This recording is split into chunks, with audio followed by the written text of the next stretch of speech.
Is every woman supposed to enjoy stimulation? There has to be a familiarity, a sensation building, a neural pathway developing towards that spot. Can a relationship survive without sensuality? I think it's about the communication around what that sensuality means or what that means in the relationship. Male is so often connected to performance or rather reduced to performance or penetration. It would be a different world, like we talked about, if men could also tap into their sensuality.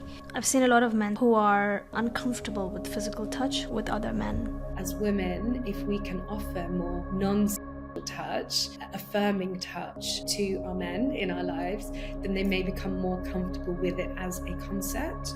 What does sensuality look like outside of the bedroom? Enjoying your cup of coffee or chai or something hot in the morning with all its depth and flavor and aroma and smell. The materials that you choose to layer your body, coming into contact with the touch and the feel of them through the day. Where is the presence? And I think the presence is the door where we unlock that sensuality that goes beyond the bedroom and becomes part of our everyday life. Welcome to the episode. Hi. Hi. Sex, sensuality, intimacy. These are some words we were never supposed to say out loud, especially in South Asian households. But what if that silence is the very thing keeping us disconnected from our bodies or partners or ourselves? So today's episode is a really bold one. We're breaking the taboos around desire and love in our culture and asking the questions so many of us were taught to ignore. Like, what is sensuality? Why do you need it? Why does it matter? Is this the only way to live? And what are we missing when we live on autopilot, following scripts that actually don't fit us? My guest is Henika Patel, the founder of School of Sensual Arts, someone who's been guiding people to reconnect with their bodies, their voice, their right to pleasure, power, and presence on their own terms. Just want to make it very clear, this is not therapy, this is not self-help, it's just a conversation about being alive, fully alive. Welcome. Hi, thanks for having me. Would you like to share something about yourself before we get into the episode? Something that's not on the internet?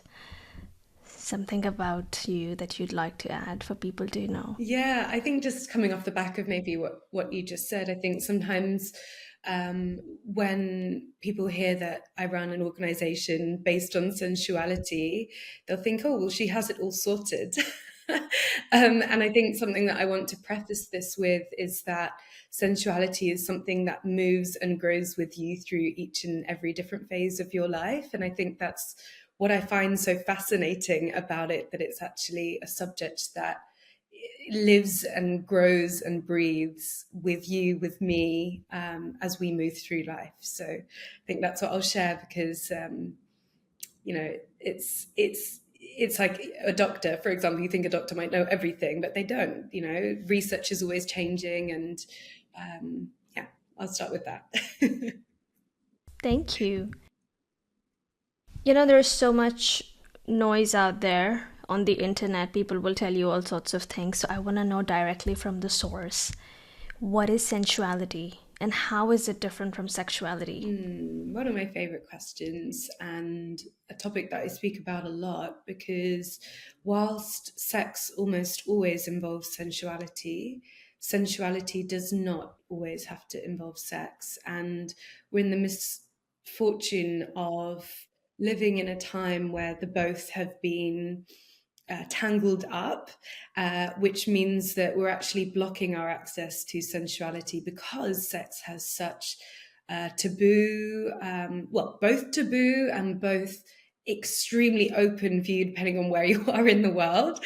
And sensuality, I think, is the bridge between our resting, breathing, living state to sex. And it's that bridge that we can traverse across whether we're in the bedroom or not in the bedroom. So sensuality itself it comes from, much further back in Latin, but if we come to the most recent sentir, which is to feel in French, and taking the root of that language, it's to be able to feel all of life with depth. So that's not only your five senses that allow you to perceive the world, but also all of your emotions, all of your feelings that make you so human. And just by doing that, by allowing ourselves to be human, we become sensual beings. We fulfill the potential of that world. And that's such a world away from sex is sensuality and sensuality is sex. There's so much depth and flavor, and an entire lifestyle available to us through that is, I would say, categorically denied. What does sensuality look like outside of the bedroom? So sensuality could be enjoying your cup of coffee or chai or something hot in the morning with all its depth and flavor and aroma and smells. It could be the materials that you choose to layer your body and coming into contact with the touch and the feel of them through the day. It could be the way that you are present with a partner, a friend, a lover, as you're in conversation with them over a meal. It could be watching the sunset and being immersed in nature so much that you feel a part of it. That is the romantic part of sensuality, but sensuality is also holding the capacity to feel your grief and your pain when it arises as part of your human experience. It's acknowledging that shame is a natural part of the human experience, and being able to sit with it, as well as acknowledge that it's there. And it's taking that full flavor, as I said earlier, of the spectrum of human life, and and allowing that to be a part of your day. And it seems so simple, actually, when I say that, like, okay, well, I drink coffee, I talk to my partner, I see sunset, so I'm a sensual being. But it's thinking about, where are you in those moments? Are you rushing it on the Are way you to work? Yeah, present? Yeah. exactly. It's like, is it something that you're doing on the way to doing something else? Are you thinking about your checklist when you're, you know, in a conversation with somebody that you love? Or in that sunset, are you taking a picture of it to show that it actually happened on your social media? It's like, where is the presence? And I think the presence is the door where we unlock that sensuality that goes beyond the bedroom, and becomes part of our everyday life. Right. Mm. Is it so hard to be so present in these moments in everyday life that we actually need people to guide us to that path? I mean, not for everyone. Some people are very, very present people, but there is a lot of noise in the world today. And there's a part of our brain called the sensorium. It's the part of the brain that uh, takes in millions of pieces of information, as we're moving moment for moment. So even now, you might be focused on this conversation. You might be sitting on public transport or driving or walking, and your brain, your sensorium, is choosing the pieces of information that it needs to let in, and the pieces of information that it doesn't really need. And we are bombarded with information, whether that is scrolling through a phone, whether that's through the news, whether that's just through life and the things we have to do to make life work as humans. And so that presence, I think, is becoming more of a competition in those moments, maybe compared to the past. So I do feel that there is more and more of a need for presencing tools that allow us to practice what that presence is. And it doesn't mean we have to do it every single living, waking moment of the day, but just finding those moments where we can return to that presence is a beautiful thing. And the senses are an incredible way, a gateway in which we can do that. Is sensuality just about sex or touch or being in the moment, or is it something deeper, bigger? Yeah, Where does it take you? Where does it take you? really good question. I mean, touch is one of the senses, right? But there's all of the other senses. There's five senses, and there's also our intuitive sense as well. So that's where I would say it takes us. It takes us into that deep intuitive part of ourselves that is living, breathing, knowing whichever truth we believe, to be the truth, or whichever faith or whichever higher power we believe to be connected to. I really have the experience and study, to show that connecting to these five senses leads us into that deeper self of knowledge. And that's, we call that vidya, like this kind of eternal knowledge, that a lot of spiritual paths are inviting us to move along, moving from that flux of not knowing to knowing, and knowing that also that comes in and out as we move through life. Enlightened beings, you could say, maybe the ones that know eternally, but a lot of us are in the journey of knowing and not knowing as we flux and move through life, concealing and revealing, as we say in the tantric practice. And that intuitive sense, I think it's something that, again, we don't trust as much. We might have a feeling or a sensation in our body and go, "Ooh, actually I'll go with one in my head because that's the one that my family, my society, my life, my friends, this is the one that, according to these rules, I should go with." But if your body's saying something completely different, that's what your sensuality can connect you back to. That's what it can build that trust into. And I think that's one of the most beautiful gifts we receive from embarking on this journey of deeper sensuality. Mm.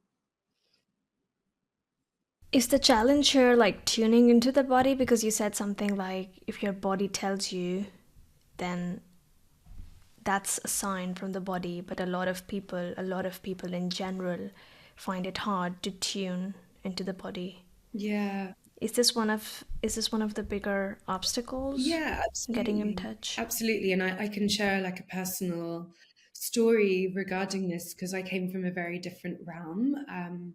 So my background is English law and French language, like very, very different to what I do now.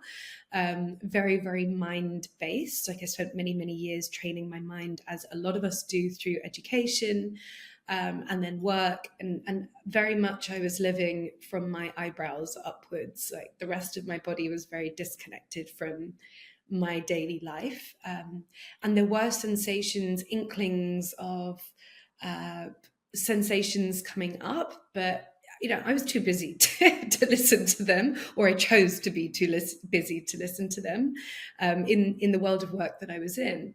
And those sensations were knocking and knocking and knocking, like different forms of maybe health, like minor health conditions, but different form of health conditions, different pains and aches would emerge and then go, emerge and then go.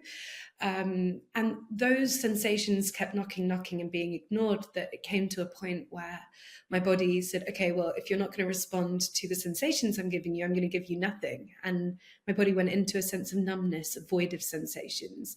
And that's really where my journey to sensuality began, because I thought, oh, surely in what I thought then was sensuality, which was sex, surely here you're meant to feel something. Surely in the intimacy of a relationship, you're meant to feel something.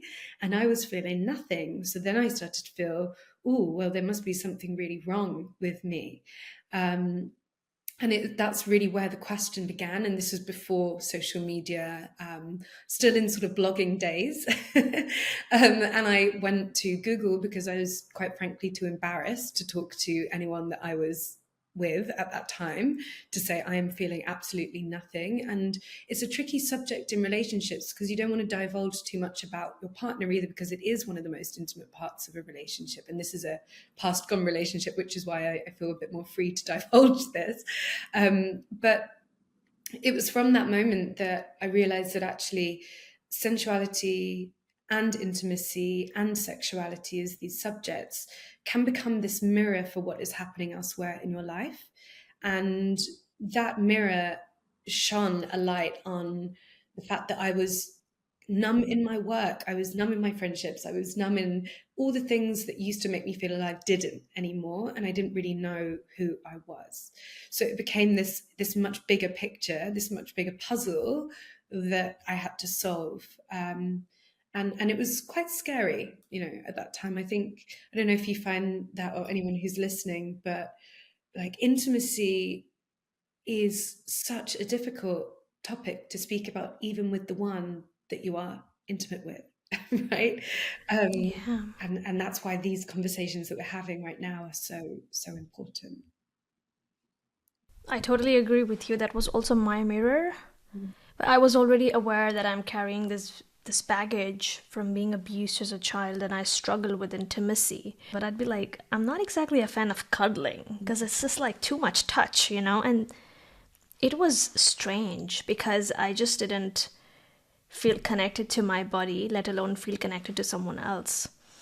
Yeah. So, what we often desire has also a lot to do with our own body, not always the other person. It's not always that the partner is not wearing a good perfume. Mm. To be completely honest, it was also me in my case that I just didn't feel connected to my own body.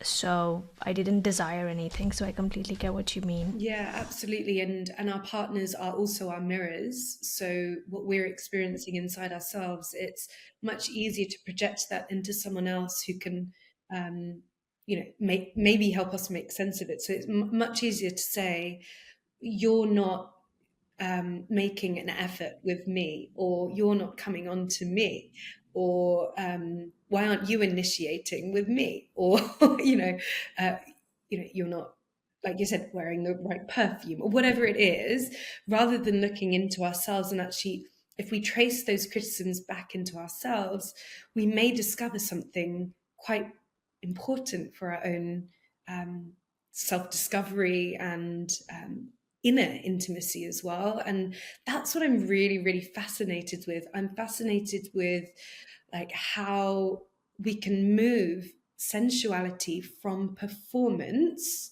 to informance.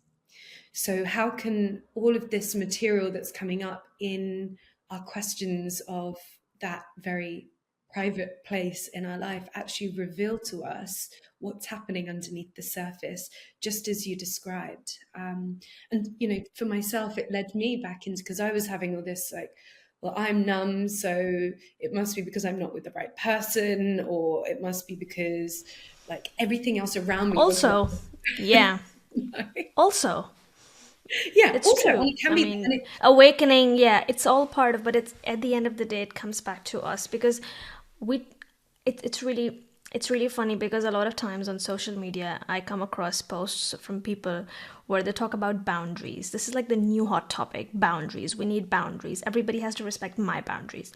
But I was having a conversation with this woman the other day, and she's this wonderful life coach in LA, and she and I actually unpacked. She said to me that when someone's disrespecting your boundary or you feel like they're violating your boundary, it's actually an invitation to look within why this person's doing it. And every single time, almost every single time, we're going to find that we're not communicating the boundary because we don't even know the boundary. We're giving a really vague boundary where, and I was like, that's so true. mm, The boundaries in my head. yeah. So I do think that it's becoming okay to say it now, but it was very fashionable not to tell somebody. But have you considered that the challenge might be that you're not looking within yourself, Yeah, you know? yeah, and I'm not coming at this at all with a kind of victim blaming mindset, more with like an opportunistic mindset, because Yeah. Invitation, yeah, yeah. with an invitation to unravel a part of yourself that could honestly be your superpower. Like that's the depth of this quality of work. I realized that I had been suppressing like a ton of grief. I didn't realize that at the time. I had like a period of 4 years where four people in my close family had passed away in my teenage years, and it was material that I hadn't looked at, and didn't have the capacity to look at, which could have, you know, led on to me choosing a career that was very mind based, because actually what was in my heart was quite difficult to be with. I didn't know how to deal with that amount of loss. And what actually came from, okay, well, I'm numb in intimacy, actually became the journey of looking at those pieces that needed tending to in myself. And my life is infinitely better through that discovery. So like in the pain, in the confusion, there's also great opportunity for discovery, and that's how this becomes a practice that can expand way beyond the bedroom. So really, really thinking about that, because it can look very surface level. You know, if you look at sensuality and sexuality, it's like, oh well, I have so many other problems. Like this is the last of what I'm thinking about. Um, and sometimes we think, oh well, I'll come to sensuality or sex when I feel well, or when I look better, or when I feel better, when things are solved out, when I have more time, when my kids are grown up. Um, but actually, sensuality and sexuality in itself is the pathway to healing, right? Because it is that deep presencing tool. So it's like saying, okay, well, I'll go to the gym when I'm fit.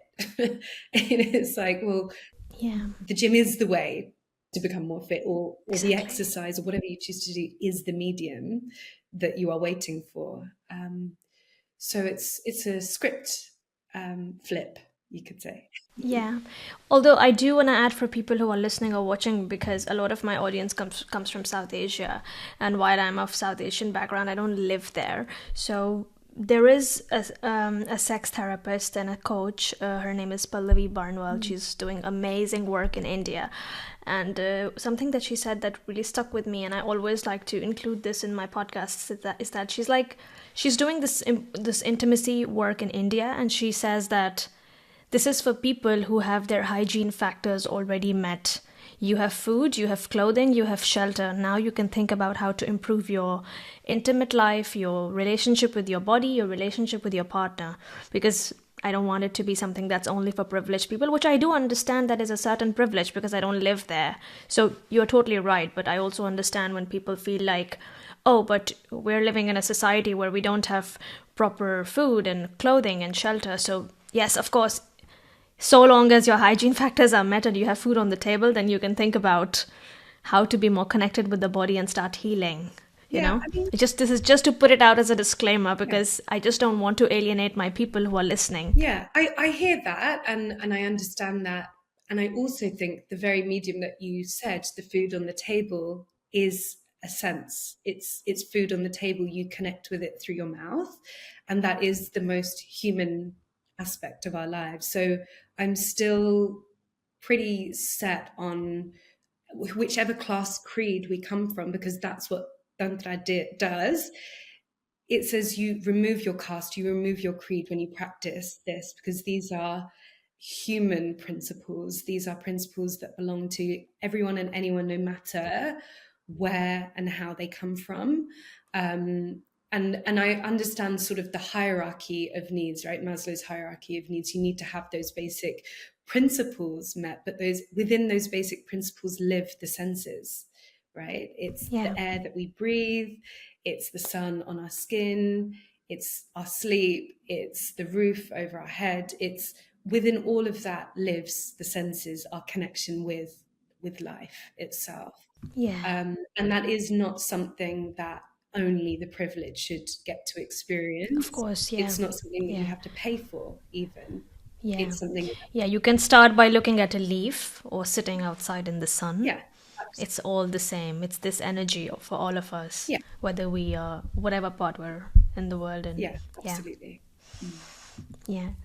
So what I'm really curious about is, how can someone experience sensuality, especially if they've never tapped into it? So I think first it's thinking about, if you've never tapped into it, like that's quite a good starting point, because it can then start to unravel what are the factors that have led me to not tap into this aspect of my life. In my book, I think about four major parts of that are common on the path to deeper sensuality. So that could be looking at factors of shame. So how have my beliefs shaped my approach to sensuality? Um, and how am I acting on those? Like, what are the things that are keeping me from feeling here and now and deeply involved in the senses? There's stress. So when our body is in a state of stress, our sensuality becomes one of the lesser yeah, one of the lesser prioritized sort of functions within the body. The same as when we experience trauma as well, because our cells will be reacting to the event as if it's actually happening right now. So our sensuality and our sexual drive becomes a secondary function within the body, which is just trying to keep it surviving at the moment, whether that threat is present or not.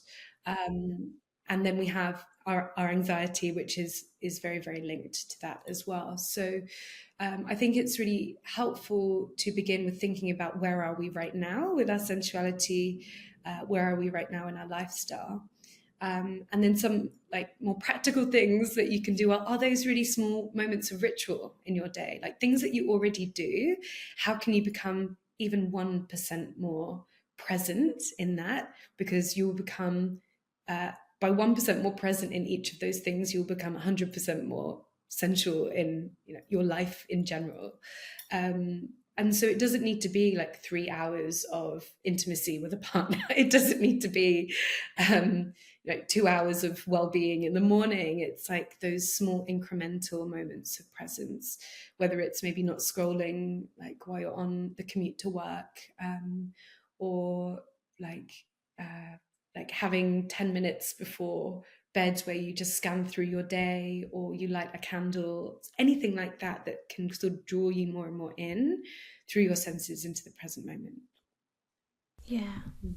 What are we missing out on if we never explore this part of ourselves? I mean, for me, because it's such a big subject, and I don't want to say that you're not human if you don't explore sensuality, but it is one of the most human aspects of being human. It's living, eating, breathing, smelling, tasting, touching, all of life with its depth and flavor. And some of the most incredible, beautiful aspects of the potential sensation in the body can come through sensuality. It's like not exploring it is like denying yourself the best meal that you could ever Yeah. have. um, Yeah. and I think that's like, who doesn't want that? Who doesn't want to eat the most beautiful meal they've ever had? I feel like it's just it improves the quality of your life. That's what I Yeah. feel. Yeah, absolutely. And it's really interesting because I think because it is sometimes painted with a very romantic picture, it's it's not just, I mentioned at the beginning, about the romantic side, but it's being able to feel all of life more deeply. So the more that you are able to hold the capacity for your pain or your grief or the difficult things in life, the more you will also be able to feel the romantic side of life, the beautiful side of life, the big Yeah. celebrated emotions, because you've met the depth in each Right. perspective, in each end of the scale. And that's a nice thing to do for yourself, you know, to be able to experience that full Yeah. spectrum when life can feel quite monotonous sometimes, or neutral. And those moments can be found in the everyday, which Yeah. is No, I yeah. completely understand when you say being present because you talk about scrolling a lot, and that's also a big theme in my life. Like, we have some rules. We don't use our phones in the bedroom, for example. We don't use our phones when when we're eating, or we don't even put them on the table because we just feel like, or maybe it's just me, but like I just feel, and my partner also, but maybe not everybody listening, that anytime there's a phone on the table, even if you're not using it, it's just something to the air. It's just, it takes away from the quality and the presence that you can have. And it's just, maybe it's in my head, but I've become really sensitive to it. Or like I enter a room and there's a TV and everybody's watching the TV. It's just like, it just does something to the quality of time you spend with each other, you know? And I think for me, that is just taking away from the fullness of the experience that I'm walking in, and now everybody is like tethered to the TV.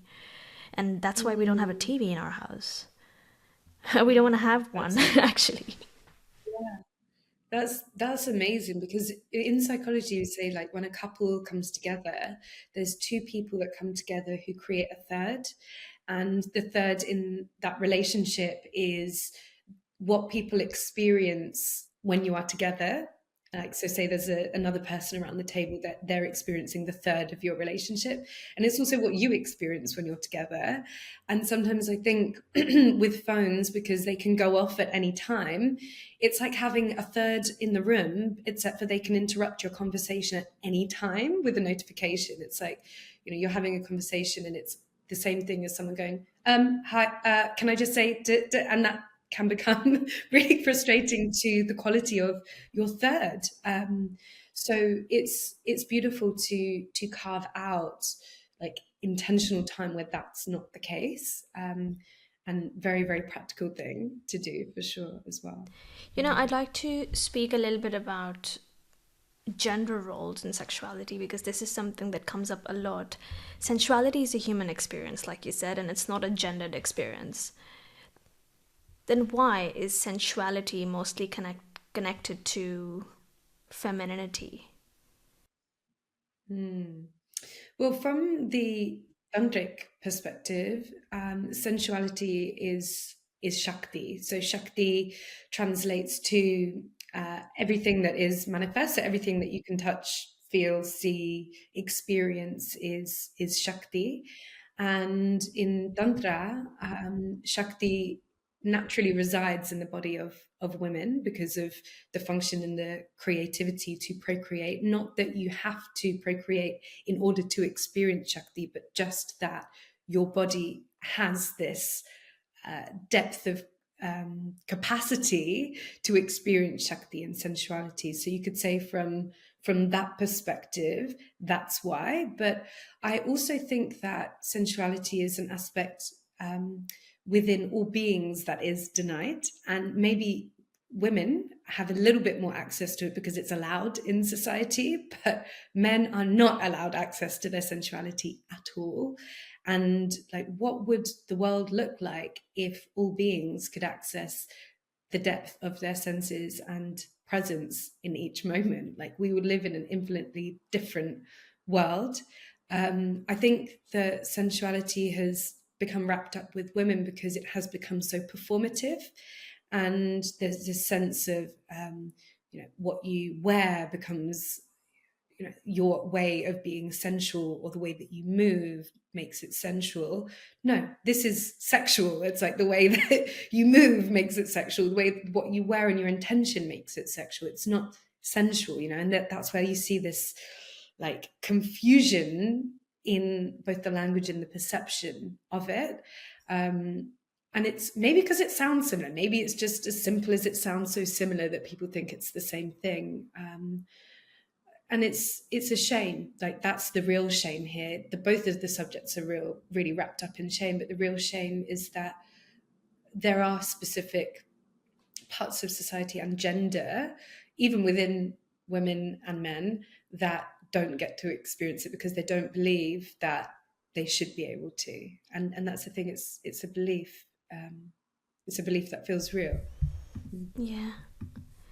You know, women are generally the softer one, the nurturers, not just in South Asian culture, in every culture, I think, if you look at it on a scale. If we activate our sensual energies, is it going to push us deeper into gender roles? Hmm. That's an interesting one. I think you have to think about where the gender roles like were constructed in the first place. So that's why I mentioned sort of what am I coming into sensuality with? What are the constructions? So if I have the belief that becoming more sensual will make me more feminine, but being more feminine means not being as assertive, then that's the line that it's going to follow, right? But if becoming more sensual connects me to my feminine, being in my feminine makes me more empowered because I am more present and like activated in that intuitive sense, then it's going to make me feel more powerful. So I think it's really like, this is what I mean. It's a deep excavation when we think about what sensuality means to us, because we may need to reframe what it means to us if the current connotation of it is that it's going to lead us into gender roles that we perceive to be less beneficial to us, right? So if it's like, oh, if I connect to my sensuality, then I'm a housewife and I'm going to stay at home and like I have no purpose, right? Then you're not going to pursue sensuality. You're actually going to build very active barriers if that's not something that you want. But if that is something that you want, say you're a high achiever and actually that is a lifestyle that you want to be more at home, you want to be more with your children, you want to be more present, whatever it is, then maybe that's a reverse, right? That maybe is something that then you soften into. So yeah, it's a personal excavation, I would say to that. Mm. Yeah. You know, in your work, you also talk about erogenous zones, intimacy. You've written a whole book about it. Then I was going through your work, and so many parts of the body that you actually talk about are parts that can bring pleasure, even the parts that are less known. I'm going to talk about a very known part of the body, by the way, because I think more people can connect with it. This is the G spot, and you've ample work on this. You've already done ample work on this. What is the G spot? And is every woman supposed to enjoy G spot stimulation? Very good question. So, what is the G spot? This is a question that everyone is asking, and even science didn't confirm because what benefit would it bring the men who created the science literature to know where the G spot is? And a lot of people are asking, does it even exist? Because I've never experienced it, because no one knows where it is, because there's no education around it. And as to whether everyone should enjoy it or not, it depends how your body responds to it, right? So the G spot is located, depends on your body, but around 2 to 3 inches within the walls of the vaginal canal. So not super deep in it at all. It feels different to the rest of the vagina because it has a different sensation and texture. So the sides of your cheek are more similar to the sensations of the rest, like kind of soft. And the top of your mouth has ridges. That's more similar to what the G spot, or what I prefer to call the G area, feels It's not a like. So, spot, so yeah. there's actually, yeah, it's on a spot. It's part. It's like an area within the tube, and this particular area is just can be, not is, I'm not going to say is because it's not a rule, can be more sensitive. The thing is that, like for myself, for example, I had a lot of numbness. So you could say to me, okay, well, this area, it's supposed to have this amazing, like, you know, response. But for my body, when I started this journey, I wasn't getting that response. So, like, okay, the spot exists, but there has to be a familiarity, a sensation building, a neural pathway developing towards that spot in order for it to do its work, right? Um, and the area can become numb through different reasons. So it could be numb again because there were sensations there that weren't tended to. It could be numb because maybe it's never been experienced before, like it's just never had that attention or time. um, so there's beautiful like work that we can do to resensitize or sensitize at all this area in the beginning. And I think because it's actually quite further towards the entrance of the opening of the vagina, it is kind of missed because there's sort of this like popular culture. If people learn how to have sex through porn, for example, it can be quite aggressive. It's not going to be like gently approaching that area. It's going to be sort of hard, fast, and short, which unfortunately is actually where a lot of us, both genders, learn what sex can look like or should look like, because that's what's available to us. So that's where this sensual education is really, really important, because it's learning those things, just like we learn, okay, this is what I call a hand, this is what I call a head, this is what I call my knees and my toes and my legs. This is what you call the G spot, right? And this is where it is, and this is how it feels. It's just the same as any other part of your body, except for some reason we're never taught about our intimate anatomy. And that is quite simple to learn, actually, right? What's really interesting for me about the G spot is if someone doesn't, let's say if I don't enjoy G spot stimulation, right? Is this an internal block or is it just not for me? How do I know? Yeah. Well, it could be both. Like it could be not for you because you have different areas that your pleasure pathways are mapped to within the body. So in like Eastern approaches, both in Tantra and Taoism, which are very similar, different, there are two things that are required for arousal. So there's blood, which is what we look at in the West as required for arousal. There needs to be blood within the genitals. We have another thing that is required in Eastern medicinal systems. We look at blood and energy. So it could be that within that area, blood and energy are not reaching that area, and therefore there isn't sensation, therefore there isn't enjoyment, right? But if we take it out of just the physical aspect of it, it just could be that that's emotionally not somewhere that we like being touched, right? Maybe we prefer external stimulation. Maybe that feels better for us. Maybe it feels safer for us, right? Going back to where our body creates the patterns of pleasure that we accumulate over our lifetimes, and also where our body accumulates the patterns of gripping or holding back over our lifetimes, because both are working in correlation with each other. There isn't a right or wrong way to experience your pleasure. There is only your way, and that's something that you get to explore as and when you want to. Right. So you're never behind, you're never too far ahead. You're perfectly where your body wants you to be because that's what it has the capacity to do in this present moment. And that's, yeah, important to remember on this journey. But we can reprogram our patterns, of course. How can somebody reprogram, for example, not liking G spot stimulation or not liking any other kind of stimulation, if that's the intention that you set out with? Hmm. And this is where it kind of comes back into sort of like, what are we coming into intimacy with?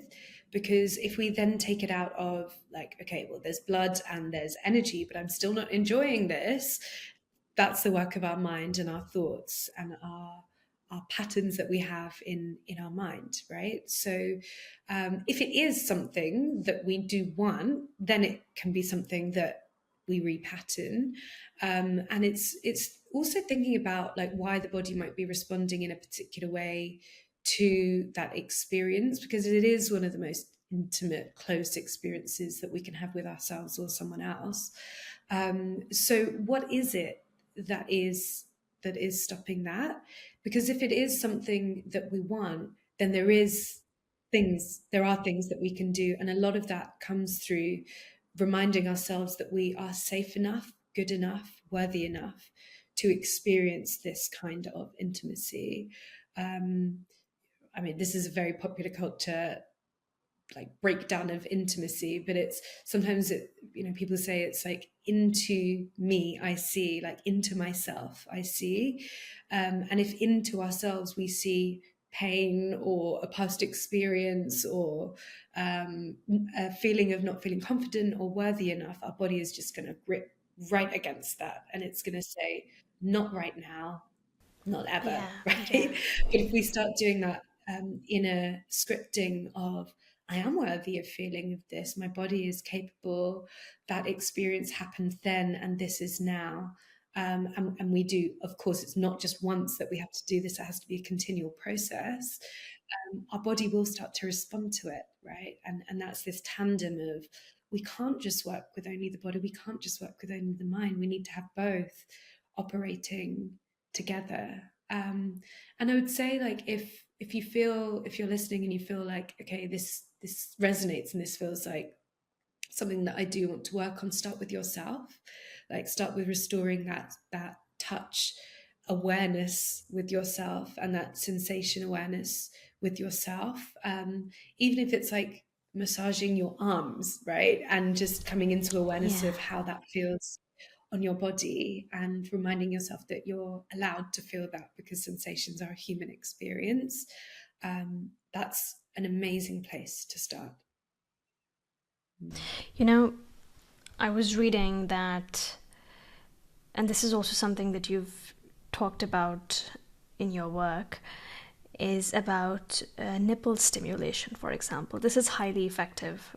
Almost 80%, safe to say 80% of women feel nipple touch enhances or causes arousal. And, science shows that it activates the same sensory brain areas as the genitals. What if somebody doesn't experience the same? Is it again a sensual block? Is it an energetic block? Or is it just not for them? How do you know? Or do you just have to go through the process to find out if it's for you or if it isn't for you? Yeah, I think it's like having a paint pot, right? It's like having different paints and you get to explore which paints you like. You don't need to use all of the paints in the paint pot, right? Maybe there's one that you particularly enjoy or a set of paints that you particularly enjoy. And also remembering that our body is constantly changing through life. So something that you enjoyed once may change as you go through different eras of your life. For example, if you have children, this now, an area that may have once been something that stimulated feelings of arousal now might stimulate feelings of frustration because they're raw and they hurt and they're constantly in the use of another person, and actually that's the last place you want to associate with arousal. But that doesn't mean that then, like, later on it cannot be a place that you cannot experience pleasure ever again. It's just coming back to that repatterning, that reprogramming again, that has to come through your own intention. And I think intention is a big part of this, because you could also then block this area completely off and just say no one ever touch it ever again. Yeah. And if that feels like that is your boundary, then that's fine as well. But if it is something that you want to re-experience or experience if you've never experienced it before, breast massage is a really, really beautiful practice. And it's something that you can do for yourself, because it is an area of your body that's not really touched otherwise, right? And it's this access point to the heart space. People often find when they start to come into deeper contact of massage and work with the breasts, that they will come into deeper contact with the work of the heart as well. It's right there, right? And so much of our armor that we build around the heart space and our feeling of love and grief and everything in between is held in this space, held in these tissues. So of course, when we start to do the work of the breast, some of those sensations and emotions may be released as well. So it's interesting because I say with the School of Sensual Arts, it's like, our tagline is you come for the pleasure because that's what it looks like on the surface. And actually what you stay for is the soul, because that's what really emerges when you start to do this work. And it's not often what people expect. People are there because, like, I want to learn how to have a better intimate experience with my partner, or I've never experienced an orgasm, or my nipples have no sensation after having children. But actually what starts to unravel is all this other depth of work, and that's But the orgasm part is a good starting point because it's a curious one, and I was gonna come to that actually. That this is a hot topic, women and vaginal orgasms, and we listen to there's statistics about orgasm gap that only 25% of women reach orgasm through vaginal intercourse alone, and over 70% women, safe to say globally, had never had an orgasm from intercourse alone, right? And there's a very, very small number of women who can do that. And then while I was going through your work, you also talk about the pelvic floor and how this is such a such an important part in a woman's body. And I know from personal experience that all the blockages I had were because my pelvic floor was numb. Because if you're hurt as a child, then you basically shut that area off. So it had to start with like baby steps, like feeling the water on the body, like in the shower, something like that. So women who experience this kind of, these women who experience these barriers or are not able to orgasm or experience vaginal orgasms or any kind of stimulation, is it connected to the pelvic floor? Is it connected to the brain, or what is it really connected to? What is a safe place to start?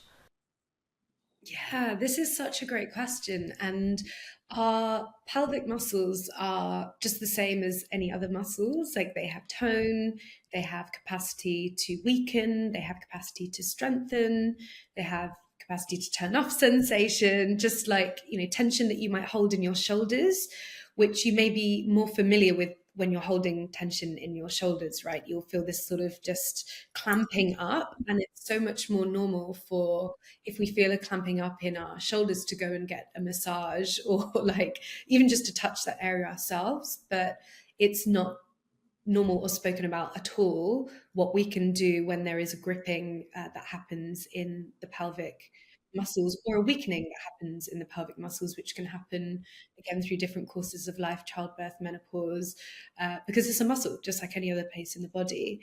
So one of the most incredible and simple things that you can do that has an astounding effect on your capacity for pleasure and orgasm is to start breathing with your pelvic diaphragm, because it's a diaphragm the same way we have a diaphragm in our upper body, in our chest, where as you inhale you feel the diaphragm expand, and as you exhale you feel the diaphragm soften in. We have another diaphragm in the pelvic floor.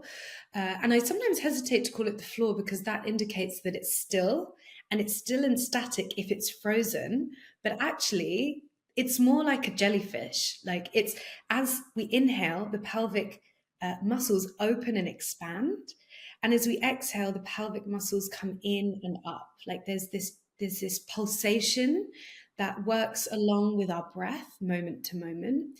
And if we can do this consciously, we can start to unfreeze some of the calcification, some of the holding our body will hold when it doesn't feel safe, right? So we may still be holding on to the pelvic muscles because we've had a sexual experience where we we experienced something that was either out of our consent, happened too quickly, we didn't like it.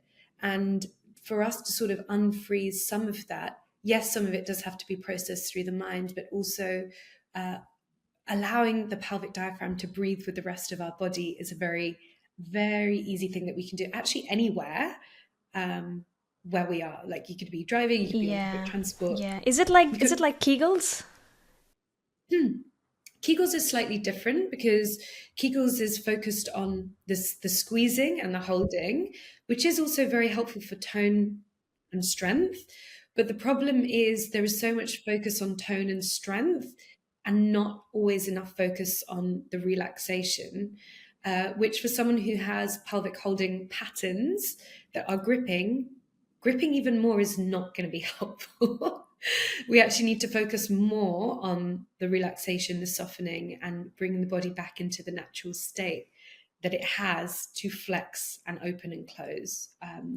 So, so it can be helpful if, for example, we have a pelvic like weakness, right? Strengthening those muscles and holding, but not necessarily that helpful if we're already holding a freeze in our body against pleasure or orgasm.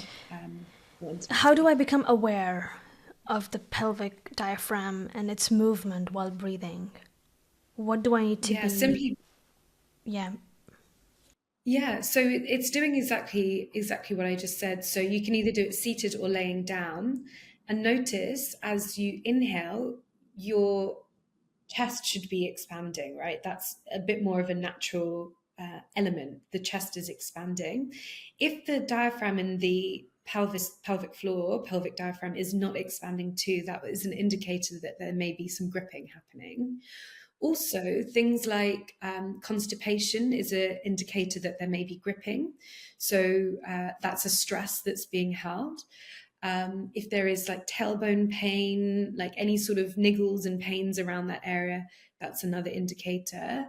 Our jaw is also very, very correlated with pain that we can experience or gripping that we may have in the pelvic bowl because it's connected through a front line of fascia. So if you're someone who grinds your teeth or clamps your teeth or notice that your jaw hurts or locks, it's quite often mirrored in the pelvic area as well. So this can be another indicator.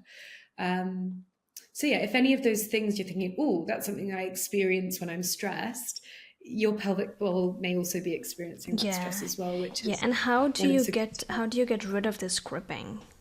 Because I know my body on stressful days, my pelvic floor is so stressed. The only difference is that I'm very, very aware of it.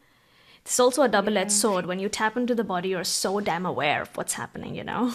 You're like, oh my God. Yeah, absolutely. But how do Absolutely. you get rid of the gripping? Yeah, so it's not only you don't only have to work directly with the pelvic floor to relax the pelvic floor because I mentioned like of course it's one body so it's all connected.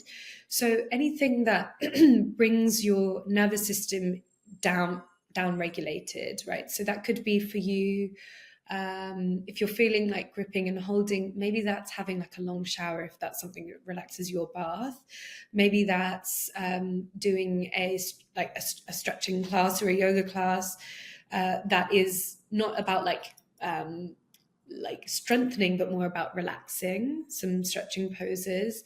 Maybe that is actually just allowing yourself to step away from what you're doing for 5 minutes, and taking a break, right? Because if if the gripping is happening, like I don't know if you've ever experienced like sometimes my partner will say to me, I haven't heard you, like I might be concentrating on something and I'll stop breathing. And he'll be like, just exhale with you, will you? I can just hear that you haven't actually breathed in like a minute or longer, right? And I don't even realize when I'm doing it because that's a pattern that my body's holding when I'm trying to focus or trying to like block things out. So it may just be stepping away for a few moments and breathing. And it's that's the thing. It's like these things sound so simple, but um, it's remembering. It's like remembering to do them because the Yeah, body won't remember to do them yeah, if we're in yeah. that No, they do freeze. wonders, these small details. Yeah, Yeah, yeah. yeah. What are some overlooked erogenous zones in a woman's body? Mm.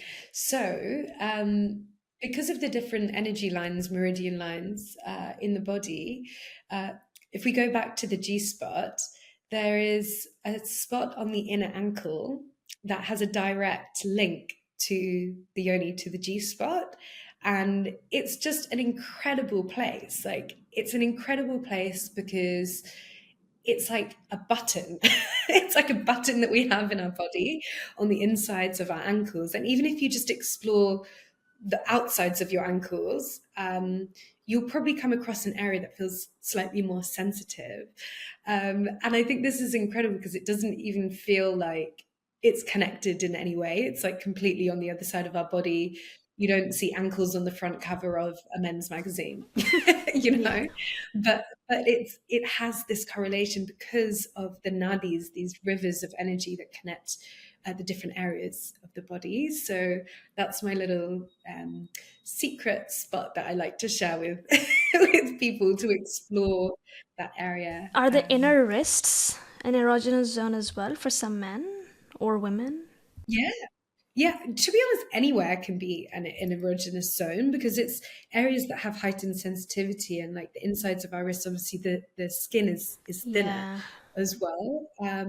That's why we put our perfume yeah. here as well, right? Like it has this like expounding kind of Hmm. quality. And I'd say like smell is really, really interesting to play with as well because our pheromones are doing a lot of the work of attraction. And sometimes when we are we want to be clean in intimacy, absolutely. But when we strip back our natural smells so much, like we are doused head to toe in perfume, we're not actually allowing the natural pheromones, attraction hormones, to be sensed by the other person. And this is what creates like that raw primal intimacy. Yeah. So that's something to think about. It's not always about adding more. It's Sometimes it's adding about less. stripping back and doing less. Yeah. Yeah. This is a really interesting one. I'm curious, what if you can no longer stand the scent or smell of your partner? Is this a sign? Is this something that's changed? Obviously, we're all changing, our bodies are changing, and it's great when it's a match. But what if it's not? You wake up one day and this can change. Is this possible that it can happen overnight? Yeah, yeah, it can happen overnight because our smells are an indicator of what our body is processing, right? So if the body is trying to detox something, our smells may change according to that. It's one of the ways that the body releases. So our smells can absolutely change overnight, like as we go through life, and that may affect the way that we interact in intimacy. Things to think about at that time are diet, particularly, and again, mind body, right? What is detoxing in the mind as well. And being able to communicate this with a partner is difficult. This is why I say like communication is one of the key aspects of becoming a better lover, because we need to be able to communicate from a place where it's not always a criticism when you're expressing what your desire is. It's about it's about you, it's about both of you, and it's about both of you having an experience that meets both of your needs, not just one person's needs being met. And so yeah, the communication around it has to be really really carefully placed, because you can't just go, you stink, you can't do that.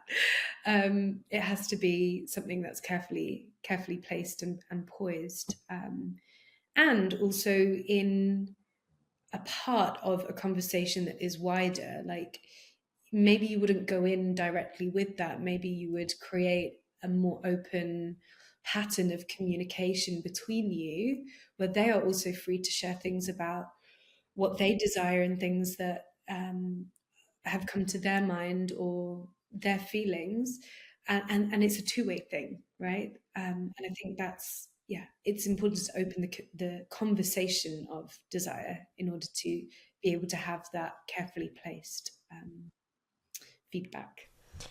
Can a relationship survive without sensuality?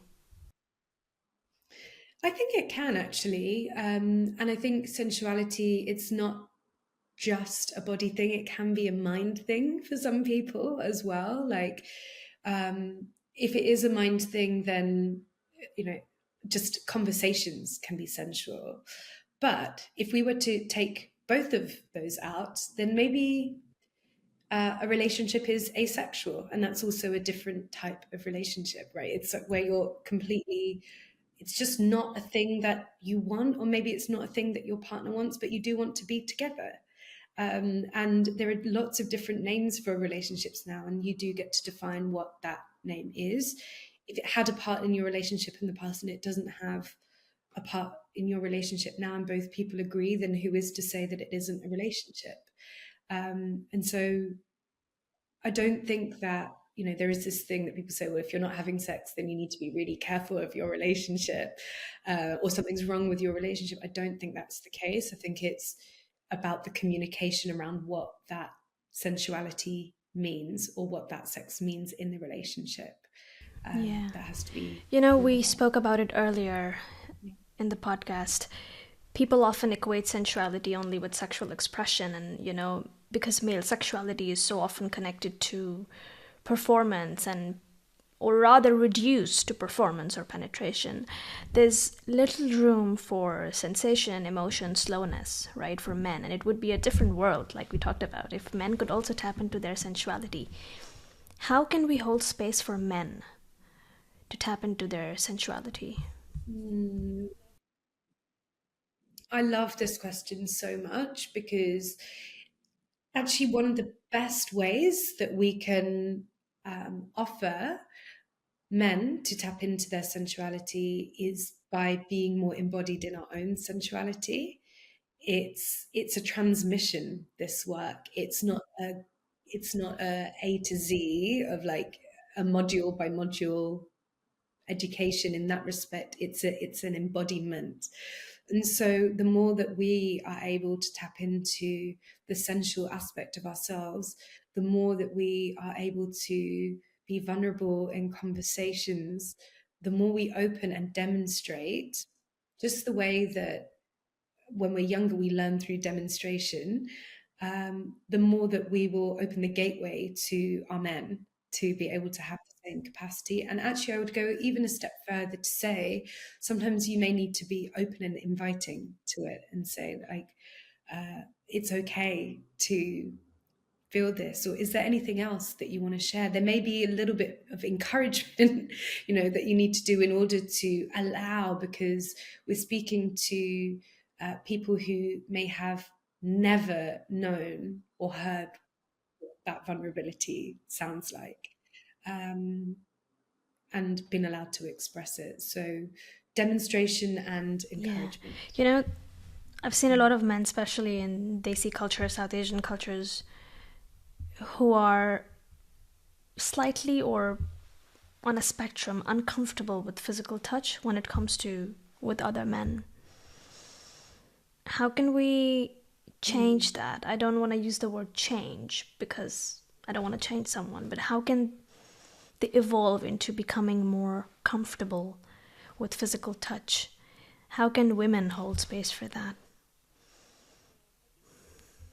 Yeah, I think so much of this happens so early on, like the boys don't cry, and in studies it shows that boys growing up just receive less touch than girls, so it's just already less a part of the language of communication that that particular gender has.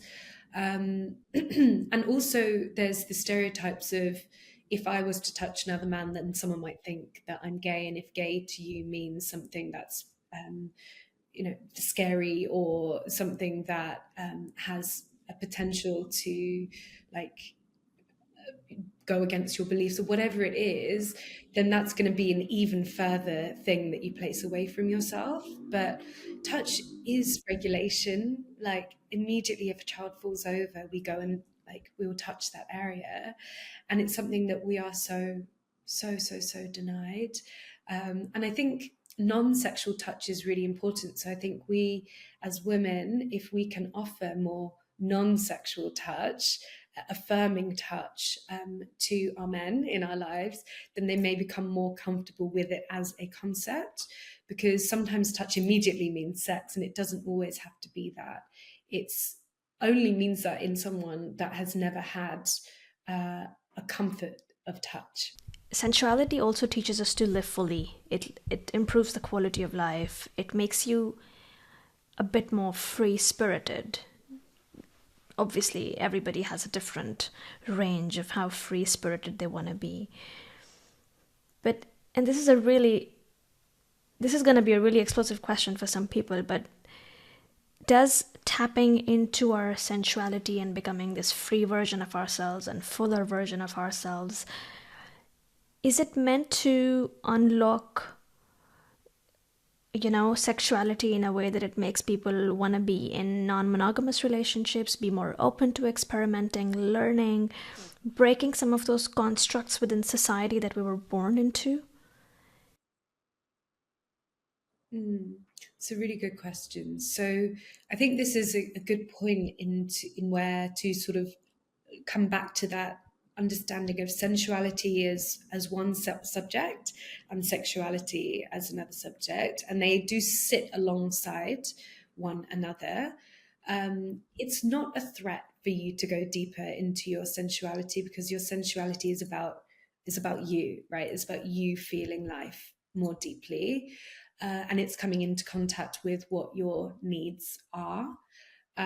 Sometimes, if people do go on to explore their sensuality, just by them being the embodiment of their sensuality, if they are in partnership, especially if women do it, it raises the consciousness of the person that they are with, even if the person is not doing that same work.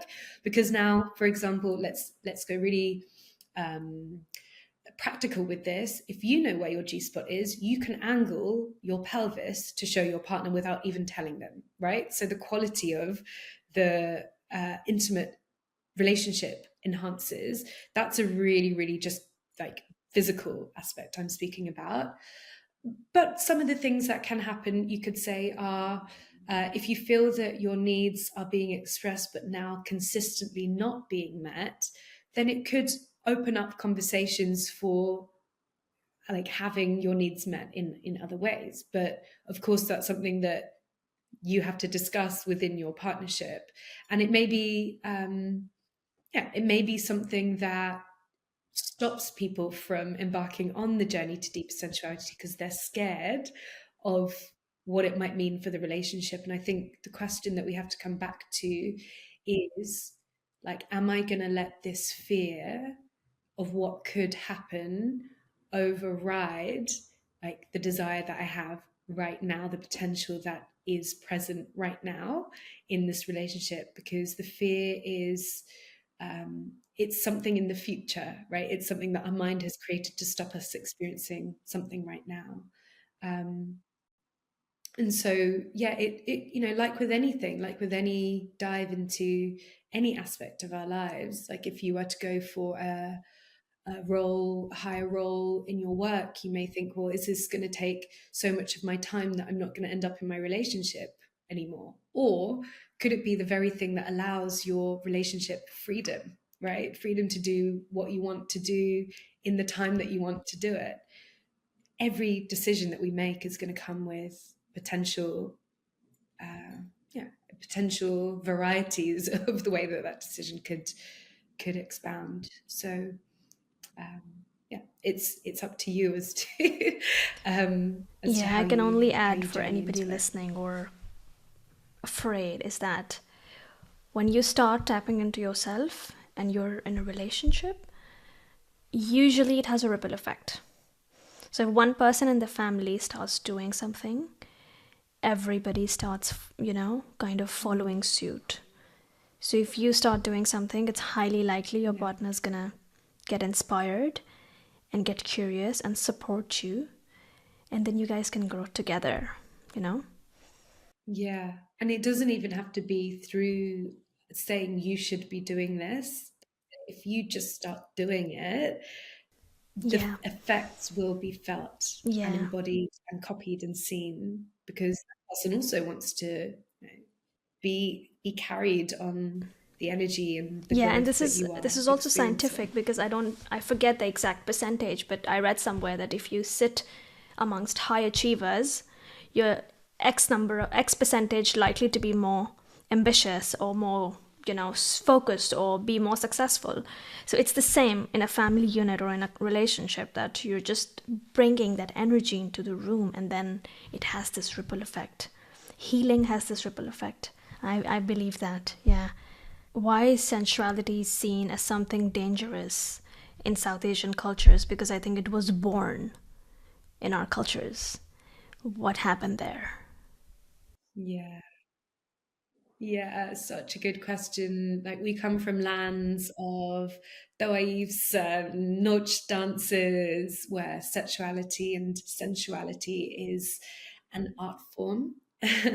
And our lands have been through so much historical change and ownership that has denied those those arts to flourish in the way that they used to, where there were texts literally written on how to be a good lover in a relationship, and how just as poetry is studied, just as the arts are studied, so love was studied in the arts of love, and that is something that has had to go underground because, to someone coming in to lands where this is a normal thing, where actually the courtesans are an esteemed part of society that are in pictures with royal families where each family has for each, each each area has this particular artisanal group of women that teach this. That's a very They're now threatening in red thing to lights. So, another. yeah, red light, Yeah, yeah. exactly. It's moved into the red lights, and unfortunately, we haven't been able to move them out of the red lights, which is a huge loss to our cultural heritage that is shared across borders. There's this culture of shame, especially in South Asian societies. I feel like this came mostly from the colonizers. And it's interesting to see because I live in Europe and I live in Germany, and Germany is one of the most open countries when it comes to having laws on self expression and, being able to wear what you want, or women being able to go topless in a pool. One of the first cities was Berlin to do that, actually. And I feel like they've moved forward, but we're still stuck there within our cultures, and that's become so much a part of our upbringing. That shame. How do you get rid of that shame? Shame is as much of a human experience as hunger when we need to eat and thirst when we need to drink. Shame comes from the need to belong. And shame will arise when we feel that what we might be doing or thinking goes against the grain of the group that we belong to. So, a reminder is that, for example, in our sensuality, we're not, if we were to be a little bit more in contact with our body and our day, and our senses, we are not going to get left out of the cave. Like, that's what it feels like. It feels like the group that we belong to will no longer want us. It literally feels like a life and death feeling, sometimes shame. Um, and it's really, really helpful to listen into conversations like this. Also, to find groups where you can find a sense of belonging. So maybe it's a coffee morning with friends where you actually open up this topic and you can feel a sense of belonging, because now that sense of threat will start to slowly diminish. It might not be everywhere in your life to begin with, but at least finding those pockets where you can, even just with one friend, like have a conversation with what's really happening in your intimate life. Um, and that's a really helpful thing for us to like slowly bring down the walls of shame that we may have built over our lives. Thank you so much. This was so wonderful. Thank you for having me, and yeah, thanks everyone for listening. These conversations are so important to have Is and there keep something having. you'd like to add before we close? Just if you're curious about the road and the routes to deeper sensuality, pick up a copy of my book Sensual. I go a lot more in depth into both the psychology and spirit of sensuality, and there's lots of practices that you can you can do in your everyday life, in the book itself, or drop by the School of Sensual Arts, where we have further online experiences that you can learn from.